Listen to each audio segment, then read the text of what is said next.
ಹೊಸತರ ಏನೇ ಇದ್ದರೂ ನಿನ್ನ ನಂತರ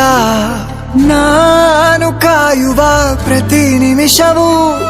ನೀನೆ ಗೊಂದಲ ನೀನೆ ಉತ್ತರ ಮೌನದಲ್ಲೇ ಮಾತನಾಡುವ ಮಾಯೆ ನೀನೆ ನೂರು ಭಾವ ಸೇರಿ ಮೂಡಿದ ಸಾಲು ನೀನೆ ಕವಿತೆ